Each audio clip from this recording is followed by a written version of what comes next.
Hello mga kakitchen! Ngayon ay may gagawa po tayo ngayon ng tuna sandwich. So, yan po yung dinner nila mga kakitchen. So, naka-ready na po lahat ng mga ingredients. Ayan na po mga kakitchen. Naka-ready na po lahat. So, naglagay lang po ako yung tuna, yung parsley, at saka black pepper and salt. Naglagay din ako ng mayonnaise mga ka-kitchen at saka yung spicy na mayonnaise. Ayan. So, minekos-mekos ko niyan mga ka-kitchen.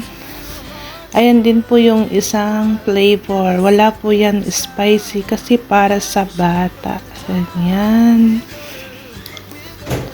So, ang una kong nilagay mga ka-kitchen sa sandwich, naglagay ako ng kiri. Para yan sa amo naming lalaki kasi allergies sa ibang cheese. Kiri lang ang kinakain. Ayan mga kakitchen, naglagay na rin po ako ng lettuce. At saka yung hinalo po nating tuna.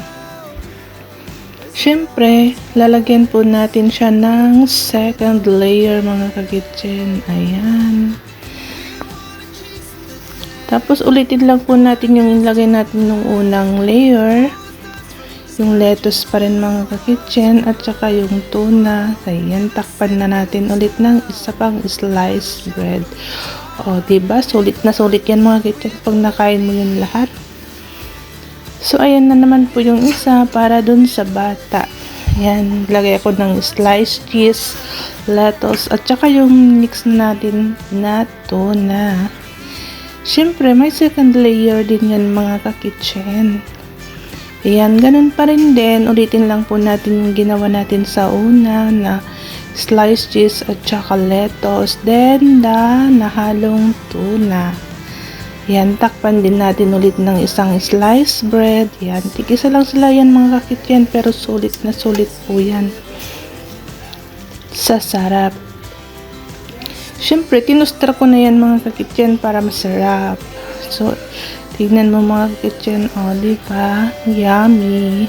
At siyempre mga ka-kitchen, tinusted ko na rin yung isa. Yan. Machine toaster.